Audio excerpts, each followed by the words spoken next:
বড় ঢেউয়ের সাথে অনেকে মিশে যায়, পলিটিক্স এটা হয়। ওসমান হাদিকেও কি আমরা বড় ঢেউয়ের সাথে মিশে মিশেই আমরা ভিন্ন ঢেউ থাকবো আজীবন ইনশাআল্লাহ।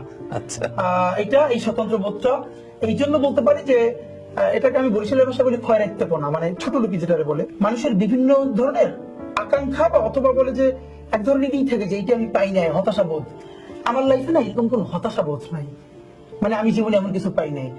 আমি খুব ছোট থেকে আমার এলাকার ডিসি, বিভাগীয় কমিশনার, ওনারা আমার নামে চেনেন আমার ছোটবেলা থেকে কালচারাল পারফরমেন্সের কারণে। আমার পরিবারের সম্মান আল্লাহ আমাকে, এবং এটুকুন শুধু বলি যে এটা কিছুদিন আগে দেখলাম নীলা ইসরাফিল উনি একটা লাইভ করে বললেন যে যেই হাদি 30 টাকার ডাল খেত, নুন ভাত খেত, সে এখন এই কথা বলে।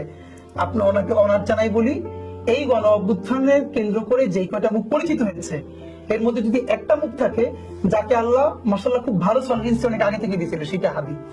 আমি ঢাকা ভার্সিটিতে ভর্তি হওয়ার প্রথম থেকে ফার্স্ট ইয়ার থেকে আমি সাইফুরসে ক্লাস নিই, এবং শুধু ক্লাস নিই, সাইফুরসের পান্থপথ এবং মৌচক দুটো সেরা ব্রাঞ্চের আমি খুব জনপ্রিয় ফ্যাকাল্টি ছিলাম। আমি গত 10 বছরে বাংলাদেশের বহু কর্পোরেট গ্রুপকে ল্যাঙ্গুয়েজ ট্রেনিং করাইছি, রহিম আফরোজ থেকে শুরু করে অনেকগুলোকে। আমি প্রতি বছর বাংলাদেশের অনেকগুলো শিক্ষা প্রতিষ্ঠানে ল্যাঙ্গুয়েজ ট্রেনিং করাই, টিচার্স ট্রেনিং করাই 5 দিন 7 দিন ব্যাপী, স্পোকেন, ফনেটিক্স, প্রেজেন্টেশন।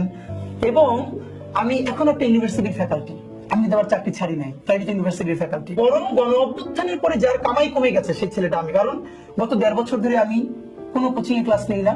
আমি স্পেশাল আইএলটিএস এর রিডিং ব্যাচ পড়াইতাম, এটা টাফ মডিউল এবং এটা ভালো আর্ন করা যায়, আমার সেটা বন্ধ হয়ে গেছে। ইভেন আমার এবং আলহামদুলিল্লাহ আমি আপনাকে বলি যে আমার ফ্যামিলি সবাই খুব রিচ না, কিন্তু সবার মাশাআল্লাহ এত একটা ভালো সেটেল লাইফ আছে।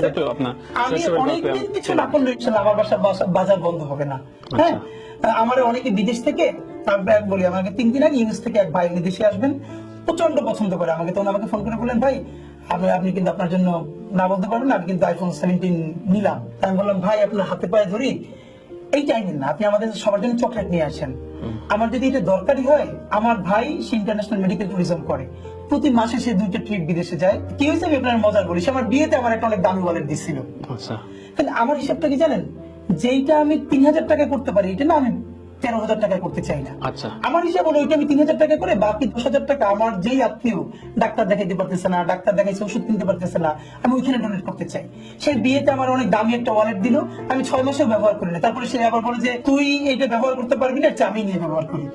তো এর মানে হলো এটা কেন বললাম, মানুষ স্রোতের সাথে মিশে যায় যখন নিজের ব্যাপারে ভীষণ ইনফেরিয়রিটি কমপ্লেক্স থাকে।